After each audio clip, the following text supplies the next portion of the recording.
Here is the assumption hiding in plain sight. Matter doesn't feel, a stone doesn't experience, an electron doesn't register anything. The universe, at its base level, is blind machinery, particles bouncing around in the dark, indifferent to their own existence.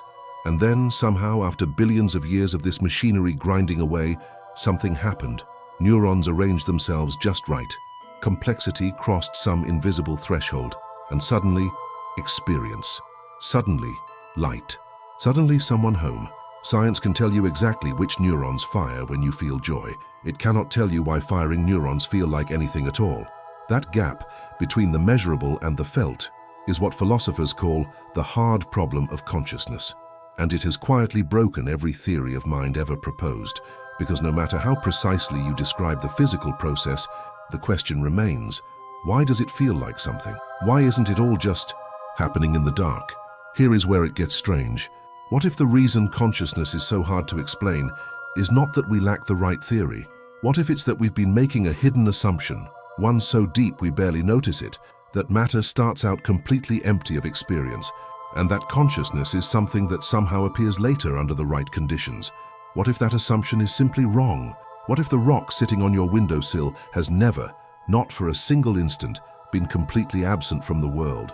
Not in the sense that it occupies space, not in the sense that it has weight or mass or chemical composition, but in a deeper, stranger sense, that there is something it is like to be that rock, a dim, alien, unimaginably simple version of experience, a flicker of interiority so faint that it makes human sleep look like full wakefulness, and yet, there, present, real. This is not mysticism. This is not a fairy tale dressed in philosophical language to sound respectable. This is one of the oldest and, quietly, one of the most defensible ideas in the entire history of human thought. Philosophers as rigorous as Leibniz, as systematic as Whitehead, as contemporary as David Chalmers have taken it with absolute seriousness, not because it sounds beautiful, though it does, but because it might be the only exit from a problem that has defeated everything else. The problem is simple to state and almost impossible to escape. How does something physical, something made of atoms and neurons and electrical signals, become experience? How does matter start to feel? How does the universe go from being a collection of particles bouncing around in the dark to being a place where someone watches a sunset and is moved to tears? Science can tell you which neurons fire when you feel joy. It cannot tell you why firing neurons feel like anything at all. That gap, that chasm between the measurable and the felt, is what philosophers call the hard problem of consciousness. And it is genuinely hard. Panpsychism doesn't pretend to dissolve that problem with a clever argument. It does something more radical. It suggests that the problem exists because we've been making a hidden assumption, one so deep we barely notice it. The assumption that matter starts out cold, dark, and experienceless, and that consciousness is something that somehow appears later, under the right conditions, like steam rising from water. What if that assumption is simply wrong? What if experience, in some form, goes all the way down? We'll explore 3 layers of this idea. First, what it actually means for the universe to be, in some sense, alive with interiority, and why this isn't as absurd as it sounds when you follow the logic carefully. Then, how several of the most unexpected voices in history, from ancient mystics to 20th century physicists, arrived at strikingly similar conclusions from completely different starting points. And finally, the question that sits at the bottom of all of this, the one that doesn't get resolved but opens into something vast. If every part of reality carries a seed of experience, what does that make you? Because here is the strange inversion waiting at the end of this journey. We usually think of consciousness as the rare, precious thing, the exception carved out of a universe of dead matter. But what if consciousness is not the exception? What if you are not a conscious being inside an unconscious universe? What if the universe is a conscious being and you are one of the ways it has learned to look at itself? Here is the assumption that runs so deep, most people never think to question it. Matter is fundamentally inert. A stone does not feel, an electron does not experience. The universe, at its base level, is a vast mechanical process, blind, dark, indifferent. And somewhere, at some point in evolutionary history, after billions of years of this blind machinery grinding away, something miraculous happened. Neurons organized themselves in just the right way, complexity crossed some invisible threshold, and suddenly the experience. Suddenly, light. Suddenly, someone home. This story is so familiar it feels like common sense, but follow it carefully and it starts to crack. Think of it this way. Imagine you are building a house entirely out of materials that have no structural integrity: wet sand, loose gravel, crumpled paper. At what point, no matter how cleverly you arrange these materials, does the house become solid? The answer is, it doesn't. You cannot get rigidity from materials that have none. The arrangement can be infinitely complex, but complexity alone cannot conjure a property that wasn't present in any of the components. Now apply that logic to consciousness. If every single constituent of the universe is, at its most fundamental level, completely devoid of any form of experience or interiority, then how do you get experience from arranging them? You can make the arrangement more complex. You can add more neurons, more connections, more feedback loops. But if experience is truly absent from the ingredients, why would it suddenly appear in the recipe? This is not a rhetorical trick. This is the question that has kept some of the most rigorous minds in philosophy of mind awake at night for decades. Panpsychism offers a different starting point. Not that rocks are conscious in the way you are conscious, not that electrons dream, or that mountains feel loneliness. The claim is more careful and more strange. It is that experience in some minimal and alien form is a fundamental feature of reality, as fundamental as mass, or charge, or spin. That matter is not purely physical in the cold, experienceless sense we imagine, that even the simplest constituents of reality have what philosophers call an intrinsic nature, an inner face, alongside their outer, measurable, physical face, and that what we call human consciousness is not something that appeared from nowhere, but something that emerged from the elaboration and integration of this more primitive, diffuse interiority. This is where the idea stops being merely provocative and starts being genuinely vertiginous, because it means the universe was never truly dark inside. It means that every atom in your body, every particle that has ever existed, carries something, however faint, however unimaginably simple, that is on the same continuum as the experience you are having right now, reading these words. The Neoplatonist philosopher Plotinus, writing in the 3rd century, described reality as a great emanation, a flowing outward from a single source of pure consciousness he called the One. Everything that exists, in his vision, was not matter animated by spirit from the outside, but spirit expressing itself as matter from the inside. The physical world was not the absence of mind. It was mind at its most dispersed, most fragmented, most externalized. What we call consciousness for Plotinus was simply the universe remembering its own depth. Centuries later, and from an entirely different direction, Gottfried Wilhelm Leibniz, one of the inventors of calculus, a mathematician of the first order, arrived at a strikingly similar conclusion through pure logical analysis. He argued that if you divide matter indefinitely, you never reach a truly simple, indivisible thing that is purely mechanical. At the bottom, you always find what he called monads, simple substances that have perception as their fundamental property. Not rich, reflective, human perception, but something, an orientation toward the world, a form of registering, however dimly. For Leibniz, dead matter was a convenient fiction. Reality all the way down was alive with interiority. What is extraordinary is not that these two thinkers reached similar conclusions. What is extraordinary is that they reached them from completely different starting points, one from mystical intuition about the nature of the divine, the other from rigorous logical analysis of what matter must be like at its foundation. When independent paths converge on the same strange place, it is worth stopping to ask why. And it turns out there is a specific feature of modern physics that makes this convergence even more interesting. Something about the nature of matter at the quantum level that opens a door the old mechanical picture of the universe had firmly shut. Behind that door is the question of what matter actually is when you strip away everything measurable. And the answer, as we are about to discover, is that no one really knows, which means the space for something like interiority to exist there is larger than you might think. There is a peculiar moment that happens in introductory physics courses, usually somewhere in the middle of a lecture on quantum mechanics, when a professor says something that nobody in the room quite knows how to process, the moment when they explain that an electron, before it is measured, does not have a definite position. It is not that we don't know where it is. It is that, in a meaningful and mathematically precise sense, it isn't anywhere in particular until something interacts with it, until, in some sense, it is observed. The standard response to this is nervous laughter, followed by the professor moving on to the next equation, and everyone collectively agreeing to not think too hard about what was just said. But panpsychism refuses that agreement. It insists on sitting with the discomfort.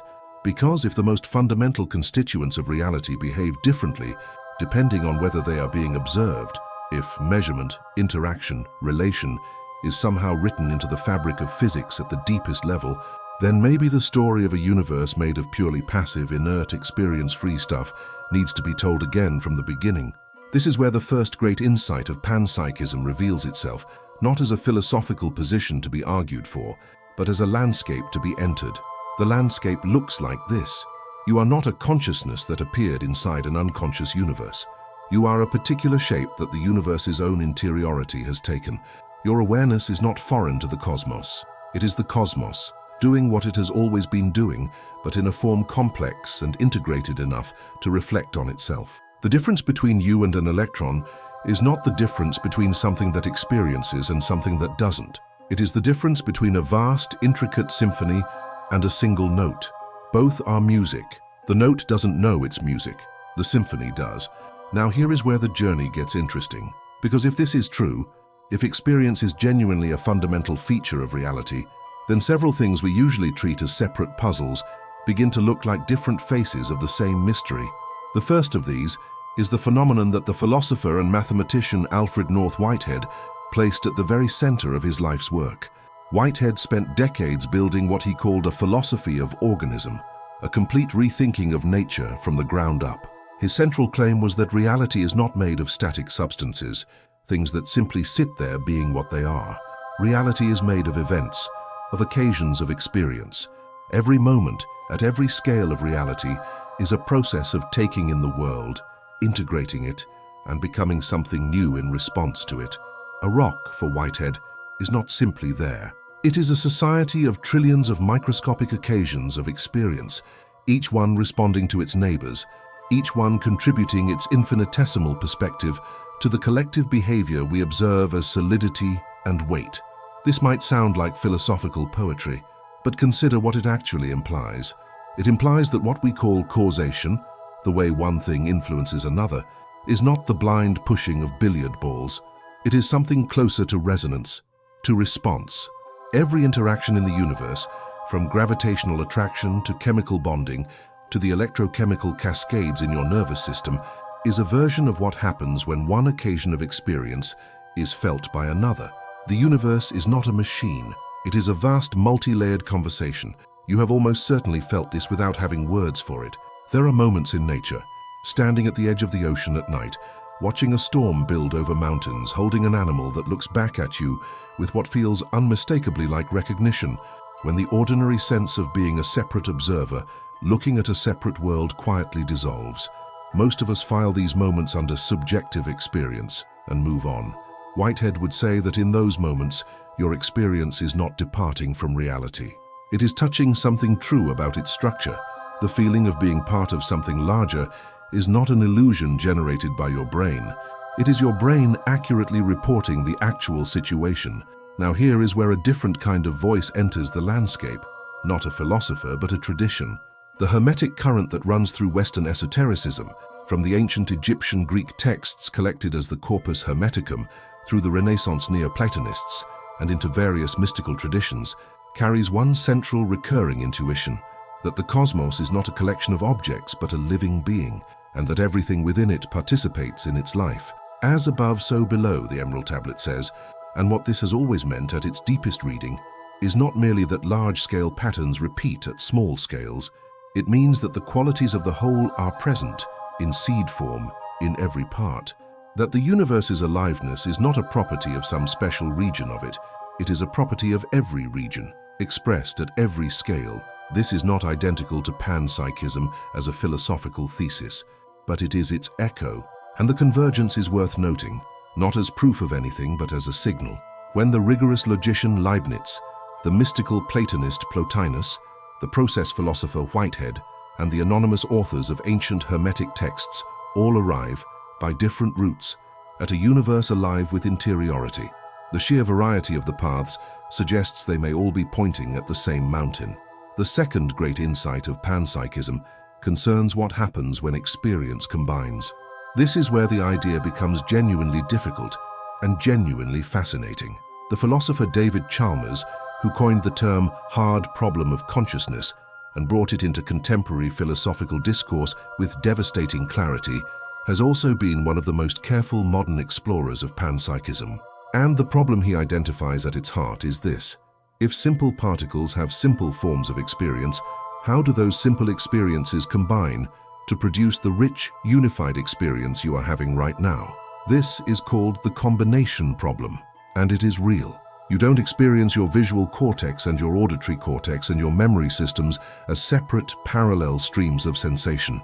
You experience one unified field of awareness, seamlessly integrating all of it. How does a collection of micro-experiences become a single macro-experience? How do the notes become the symphony, rather than just a collection of notes happening simultaneously? Chalmers has no complete answer, neither does anyone else. But this is where the exploration becomes interesting rather than defeating, because the combination problem is not a refutation of panpsychism. It is a version of the same mystery that confronts every theory of consciousness. The materialist faces it too.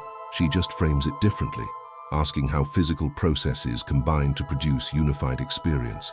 The panpsychist at least has the advantage of starting with experience as a real feature of the world, rather than trying to conjure it from something that supposedly has none. And there is one thinker who offered a vision of how the combination might work, not as a technical philosophical argument, but as a way of seeing. William James, the American philosopher and psychologist who first gave the stream of consciousness its name, believed that the universe is not made of discrete, separate things that subsequently interact. It is made of relations. The relations are primary. The things are what you get when you cut the flow of relations into sections and give each section a name. And if relations are primary, then what happens when two occasions of experience interact is not that two separate things collide from the outside. It is that a new, larger occasion of experience forms, incorporating both, not addition, absorption, integration. The way two rivers don't merely touch when they merge, but become, irreversibly, a single river that could not have existed before. If James is right, then the combination problem is not a problem of explaining how isolated atoms of experience get glued together. It is a problem of understanding how a universe that was always already relational, always already flowing, always already experiencing in some diffuse and distributed sense, gradually organized itself into pockets of increasingly integrated, increasingly reflective experience. Evolution, on this view, is not the story of consciousness appearing from nowhere. It is the story of the universe learning to concentrate its own interiority, to focus it, to turn it back on itself, which brings us to the third insight, and perhaps the strangest one.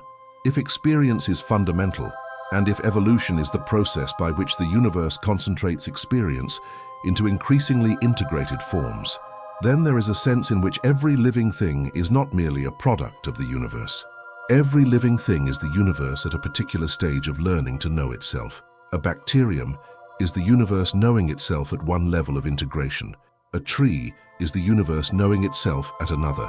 A human being, with the full complexity of self-reflective consciousness, memory, imagination, and language, is the universe at what we currently know to be a very high level of integration indeed. But here is the edge that this insight leads you to. The place where standing is slightly vertiginous. If every increase in the complexity and integration of experience represents the universe deepening its self-knowledge, then there is no obvious reason why human consciousness is the endpoint. We are somewhere on a trajectory that began with the first occasion of experience at the dawn of physical reality, and that is, as far as anyone can tell, still going. The question of where it leads is one that every major mystical tradition has attempted to answer, using different languages and different images, but with a striking consistency of direction. Plotinus pointed toward the One, that ground of pure, undifferentiated consciousness from which all things emanate, and toward which all things, through the long arc of their existence, return. The Hindu concept of Brahman describes the same territory from a different angle, the single, self-luminous awareness that underlies all apparent multiplicity, that is never truly absent, even when it seems most hidden, that looks out through every pair of eyes in the universe simultaneously. The Kabbalistic tradition speaks of Ein Sof, the infinite, the without end, from which the worlds emerge as a kind of self-limitation, a divine contraction that creates space for finite experience, but which never truly withdraws. These are not panpsychism, but they are family. They share the intuition that consciousness is not something the universe produces, it is something the universe is. What panpsychism adds to these ancient visions is the demand for conceptual rigor. It is not enough to feel that the universe is alive. The philosophical project requires understanding what that means with precision, what kind of experience, at what scale, following what principles of combination and integration. It requires staying honest about what we know and what we don't. And what we don't know genuinely is still vast. The fourth and final insight of this journey through panpsychism is the most practical, and in some ways the most quietly radical. It concerns the ethics of a conscious universe, because if experience in some form reaches all the way down, if every living thing is not merely a complex machine, but an occasion of experience with its own interiority, then the moral landscape of the world changes. Not dramatically, not immediately, not with easy answers, but it changes. The question of what we owe to animals becomes sharper, because the distance between their experience and ours is one of degree, not of kind. The question of how we relate to ecosystems becomes stranger, because an ecosystem is not merely a set of resources or even a set of living organisms. It is a vast, ancient, multi-layered community of experience, each part registering the others, each part participating in something whose full complexity we have barely begun to appreciate. The question of what we are doing when we act in the world, when we build or destroy or consume or create, becomes inflected with a kind of weight it doesn't carry if the universe is simply inert material to be used. None of this yields simple rules.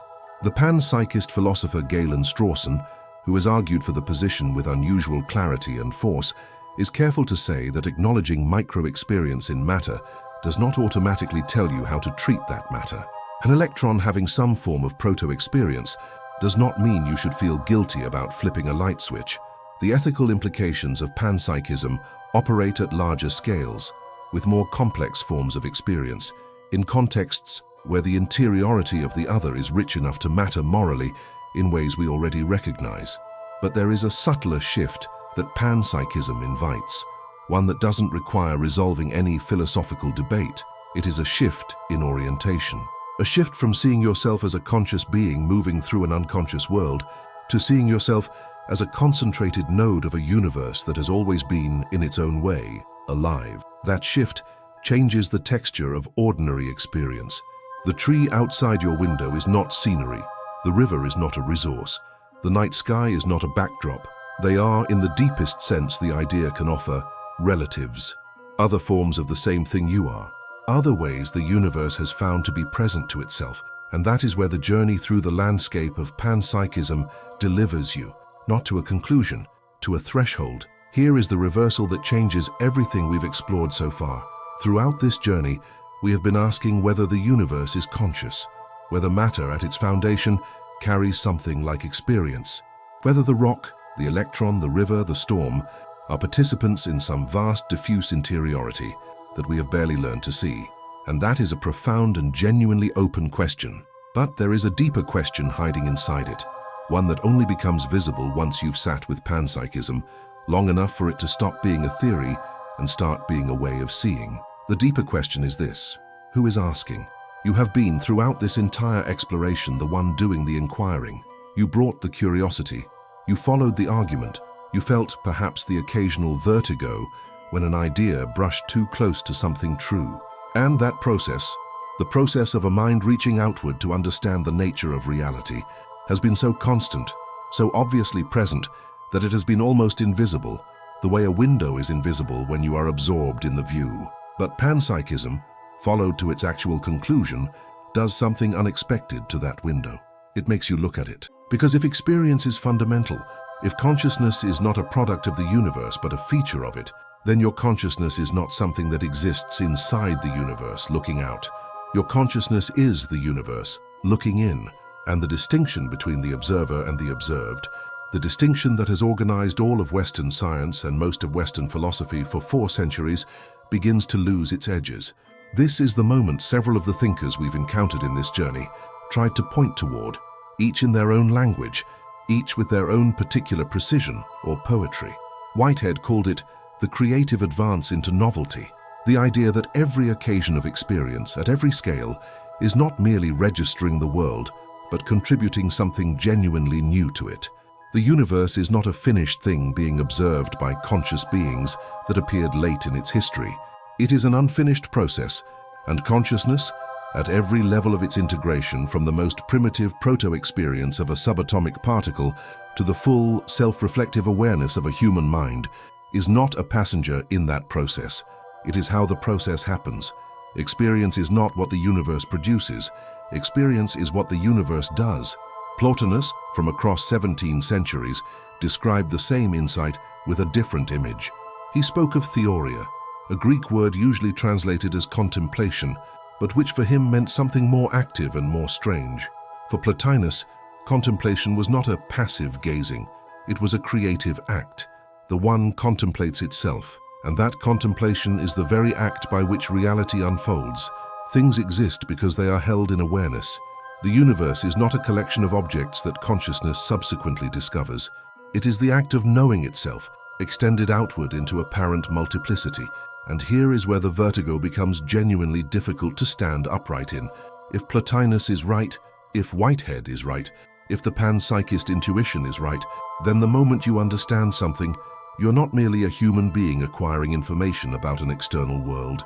You are the universe, at this particular node of concentrated experience, coming to know itself a little more completely. Every genuine insight is a kind of homecoming. Every moment of understanding is the cosmos recognizing something it had, in a sense, always already known, but had never before found a vantage point precise enough and integrated enough to see clearly. This is not mysticism in the pejorative sense. It is not an invitation to abandon rigor or dissolve into vague feelings of oneness. It is the logical consequence of taking panpsychism seriously, of following the idea past the point where it is comfortable and into the territory where it begins to restructure the basic categories of thought, the inside and the outside, the observer and the observed, the self and the world. These are not illusions exactly, but they are, on the panpsychist view, perspectives within a larger reality that includes them both. The way north and south are real directions, but are perspectives within a space that is neither and both. Now here is where the vertigo must be grounded, because a vision this large, if it stays only in the register of the philosophical and the cosmic, becomes a kind of beautiful abstraction, something you admire and then set aside when ordinary life resumes. The question that panpsychism actually presses on you when you let it is not a question about electrons or Leibniz or the nature of matter. It is a question about how you live. If the universe is, in some sense, alive with interiority, if every interaction you have with the world is an interaction between occasions of experience, not between a conscious subject and unconscious objects, then attention becomes something different than it usually is. Attention in the ordinary picture is a tool. You direct it at things to extract information, to solve problems, to navigate the world efficiently. But in the panpsychist picture, attention is something closer to contact. When you pay attention to something, genuinely, fully, without the constant commentary of the evaluating mind, you are not merely processing data. You are, in some sense, participating in that thing's moment of experience, receiving it, allowing it to be present to you in a way that changes both of you. This is why certain practices that have existed in virtually every contemplative tradition, sitting quietly in nature, attending carefully to the texture of a single moment, the Zen practice of beginner's mind, the Christian mystical practice of simple presence, produce not merely psychological calm, but something that feels, to those who practice them seriously, like a shift in the fundamental relationship between self and world. The traditions describe this shift in theological language, in the language of grace or awakening or union. Panpsychism offers a different vocabulary for the same territory. Not that the vocabulary is better, but it is one that a mind formed by science and philosophy can enter without requiring a prior act of faith. The implications for how you relate to other beings are quieter than dramatic, but they are persistent. Not a rule, not a commandment, but a reorientation. If you genuinely hold the possibility that the dog looking up at you, the tree bending in the wind outside your window, the insect navigating the surface of still water, are not mechanisms mimicking life, but occasions of experience living it. Then a certain carelessness becomes harder to maintain, not impossible, not automatically resolved into simple ethical clarity, but harder. The world stops being a collection of resources and backdrops and becomes, in some low and serious register, a community. You are always in a relationship with it. Panpsychism simply makes the relationship visible. And here is the final question, the one that this entire journey has been building toward without announcing itself. Not the question of whether panpsychism is true, that remains genuinely, productively open, a question that the best minds in philosophy of mind are still working on with real care and real disagreement. The final question is more personal and more immediate, and in some ways more unsettling. If consciousness is fundamental, if it goes all the way down and all the way up, if it is the ground rather than the product of physical reality, then what you are is not a biological organism that happens to be conscious. What you are is a particular shape that the universe's own awareness has taken temporarily to know itself from this angle, at this moment, with this particular history and these particular limitations and this particular depth of feeling. You are not in the universe. You are not made by the universe. You are, in the most literal sense, the idea allows the universe happening, which means that when you look at the night sky and feel something, that particular feeling that has no clean name, that mixture of smallness and expansion, of being infinitely irrelevant and somehow absolutely necessary, you are not a small thing looking at a large thing. You are the large thing looking at itself, the cosmos leaning in, recognizing something. The ancient Hermetic writers said, "Know thyself and you will know the universe and the gods." They meant it as an instruction. Panpsychism suggests it might also be a description, that self-knowledge and world knowledge are not two projects but one, that the depth you find when you look inward and the depth you find when you look outward are the same depth, approached from different directions. So here is what you are left with, not a proof, not a system, not a set of practices guaranteed to produce any particular result.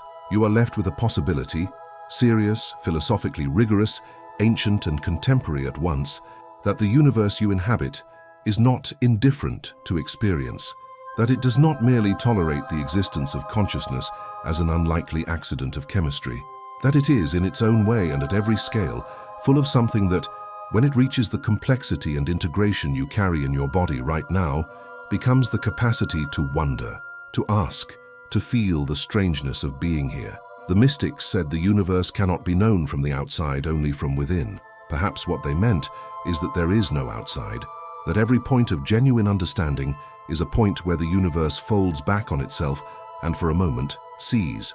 If that idea stays with you after this video ends, if it surfaces unexpectedly when you are walking, or looking at something ordinary with suddenly non-ordinary attention, then something real may have happened here. Not learning, something closer to recognition. If these mysteries resonate with you, consider subscribing and continuing this journey. This channel is not a place of final answers. It is a place where the questions get deeper, and that perhaps is exactly where the most interesting things live. The hunt continues.